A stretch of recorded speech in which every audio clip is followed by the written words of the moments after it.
Hello friends, welcome to Pathways to English for all.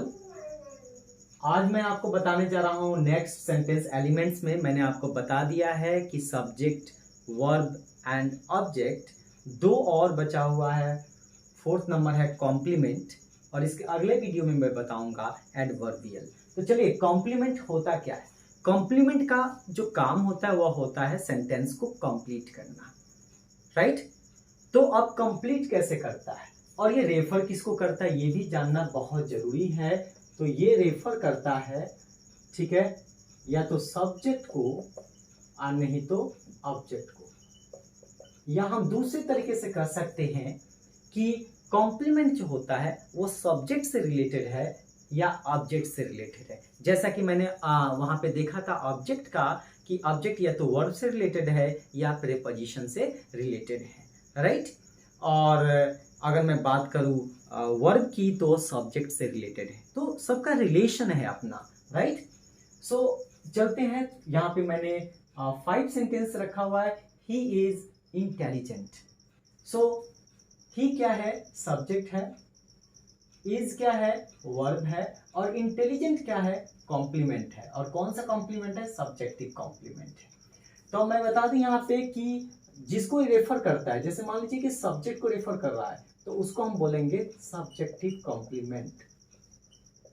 अगर ये object को refer कर रहा है तो हम उसको कहेंगे ऑब्जेक्टिव कॉम्प्लीमेंट। मतलब जिसको भी रेफर करेगा उसके हिसाब से उसका नाम हो जाता है। तो इस प्रकार से कॉम्प्लीमेंट जो है दो प्रकार के हो जाते हैं, 2 टाइप्स हो जाते हैं। तो यहाँ पे एससी कहने का मतलब हो गया सब्जेक्टिव कॉम्प्लीमेंट, एस कहने का मतलब हो गया सब्जेक्ट। सो हम ही के बारे में बात कर रहे हैं। इज हमारा वर्ब है जैसा कि मैंने बताया वहां पे। और इंटेलिजेंट किसको रेफर कर रहा है, ही को। इंटेलिजेंट कौन है, ही है। तो इस प्रकार से ये सब्जेक्टिव कॉम्प्लीमेंट हो जाता है। दूसरा हम देखते हैं कि राम मेड हिम कैप्टन। तो राम क्या है, सब्जेक्ट है, मेड क्या है, वर्ब है, हिम क्या है, ऑब्जेक्ट है। क्योंकि राम के बारे में बात कर रहे हैं और राम क्या काम किया, बनाने का काम किया। किसको, हिम, मतलब ये ऑब्जेक्ट हो गया। और ये क्या हो गया, ऑब्जेक्टिव कॉम्प्लीमेंट हो गया। अब कहेंगे ऑब्जेक्टिव कॉम्प्लीमेंट क्या क्यों हुआ, क्योंकि ये जो है हिम को रेफर कर रहा है, क्योंकि कैप्टन हिम है, हिम कैप्टन है, राइट।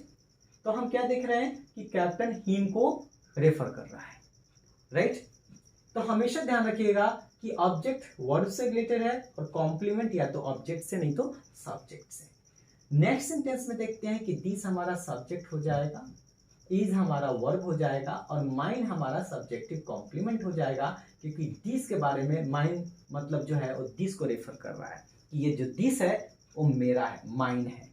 सो ये दिस माइन से रिलेटेड है, माइन को रेफर कर रहा है, राइट। अब हम आते हैं दैट, ये सब्जेक्ट हो गया, इज वर्ब हो गया और माई फादर यहाँ पे सब्जेक्टिव कॉम्प्लीमेंट हो गया, क्योंकि माई फादर दैट को रेफर कर रहा है, राइट। जैसे कि दैट इज माई फादर, तो माई फादर किसको रेफर कर रहा है, दैट को, right. That is my father, तो माई फादर किसको रेफर कर रहा है, दैट को, राइट। तो इसलिए ये सब्जेक्टिव कॉम्प्लीमेंट हो गया। अब देखते हैं फोर्थ वन, सीता, ये सब्जेक्ट हो गया, कॉल्ड ये वर्ब हो गया और मी ये ऑब्जेक्ट हो गया और भैया ये ऑब्जेक्टिव कॉम्प्लीमेंट हो गया। ऑब्जेक्टिव कॉम्प्लीमेंट इसलिए हो गया कि भैया किसके लिए आया हुआ है, मी के लिए आया, मी यानी मुझे भैया कहती है, राइट। और मी ऑब्जेक्ट क्यों है, क्योंकि ये कॉल करने का काम किस पे हो रहा है, मी, यानी मुझे बुलाया जा रहा है, राइट। तो इसलिए ये ऑब्जेक्ट है। कौन सा ऑब्जेक्ट है, डायरेक्ट ऑब्जेक्ट है। ये कौन सा ऑब्जेक्ट है, ये डायरेक्ट ऑब्जेक्ट है, राइट। इस प्रकार से आप ये स्ट्रक्चर भी देख रहे हैं कि सबसे पहले सब्जेक्ट आता है, फिर वर्ब आता है, फिर सब्जेक्टिव कॉम्प्लीमेंट आता है। सब्जेक्ट आता है, वर्ब आता है, डायरेक्ट ऑब्जेक्ट आता है, फिर ऑब्जेक्टिव कॉम्प्लीमेंट आता है। तो आपने 2 प्रकार का सेंटेंस देखा, यहाँ पे 2 स्ट्रक्चर आप देख लिए जिसमें आपको पोजीशन पता चल गया होगा। पहला है सब्जेक्ट वर्ब और सब्जेक्टिव कॉम्प्लीमेंट, दूसरा है सब्जेक्ट वर्ब फिर डायरेक्ट ऑब्जेक्ट और तब ऑब्जेक्टिव कॉम्प्लीमेंट। अब आपको ये भी देखना है कि कॉम्प्लीमेंट कौन सा पार्ट्स ऑफ स्पीच हो सकता है। तो या तो कॉम्प्लीमेंट नाउन हो सकता है, या प्रोनाउन हो सकता है, या एडजेक्टिव हो सकता है। तो ये तीन होते हैं। कॉम्प्लीमेंट कौन कौन हो सकता है? या तो नाउन होगा, नहीं तो प्रोनाउन होगा, और नहीं तो एडजेक्टिव हो जाएगा। तो हम यहाँ देखते हैं कि ये क्या है, ये एडजेक्टिव हो गया आपका। इंटेलिजेंट क्या है? एडजेक्टिव है। कैप्टन जो है ये क्या है? नाउन है, राइट। माय फादर क्या है? नाउन है। माइन क्या है? ये प्रोनाउन है, राइट। और भैया क्या है? ये आपका नाउन है। तो आपको ये देखना होगा कि कॉम्प्लीमेंट तीन पार्ट्स ऑफ स्पीच हो सकता है। एक या तो नाउन हो सकता है वो, नहीं तो प्रोनाउन हो सकता है, नहीं तो एडजेक्टिव हो सकता है। और ऑब्जेक्ट की बात करूँ तो ऑब्जेक्ट केवल दो ही हो सकता है, या तो नाउन होगा, नहीं तो प्रोनाउन होगा। और अगर सब्जेक्ट की बात करें तो वह भी दो ही होगा, या तो नाउन होगा, नहीं तो प्रोनाउन होगा। सब्जेक्ट कौन हो सकता है? या तो नाउन हो सकता है, नहीं तो प्रोनाउन हो सकता है। ये आपको बातें ध्यान में रखनी होगी। आई होप कि आप समझ गए होंगे कि सब्जेक्ट क्या है, सॉरी कॉम्प्लीमेंट क्या है, और सब्जेक्टिव कॉम्प्लीमेंट क्या है, ऑब्जेक्टिव कॉम्प्लीमेंट क्या है। कई लोगों से मैं पूछता हूं तो कि सेंटेंस का स्ट्रक्चर बताइए, तो कई लोग कह देते हैं सब्जेक्ट, वर्ब और ऑब्जेक्ट, जबकि ये गलत है। ये स्ट्रक्चर है, लेकिन ये भी तो स्ट्रक्चर है ना, सब्जेक्ट, वर्ब, सब्जेक्टिव कॉम्प्लीमेंट। कई लोग इसको भी ऑब्जेक्ट बना देते, तो ऑब्जेक्ट नहीं होता है। ऑब्जेक्ट के लिए जरूरी है वहां पे एक्शन वर्ब का होना। अगर कोई एक्शन वर्ब है तो वहां दो सिचुएशन हो सकता है कि ऑब्जेक्ट हो भी सकता है और नहीं भी हो सकता है, लेकिन एक्शन वर्ब जरूर चाहिए, ठीक है।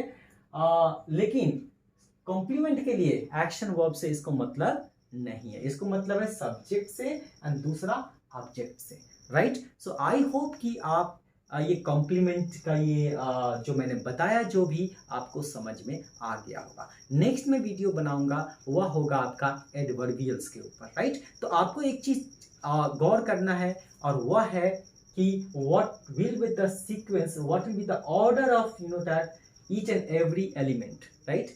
ये देखना है आपको कि सब्जेक्ट कहाँ आएगा, वर्ब कहाँ आएगा, डायरेक्ट ऑब्जेक्ट कहाँ आएगा, ऑब्जेक्टिव कॉम्प्लीमेंट कहाँ आएगा। तो ये क्या है ना, पैटर्न है। ये पैटर्न हमारे माइंड में बैठ जाने चाहिए कि इस प्रकार से ये पैटर्न होता है, right. Thank you so much.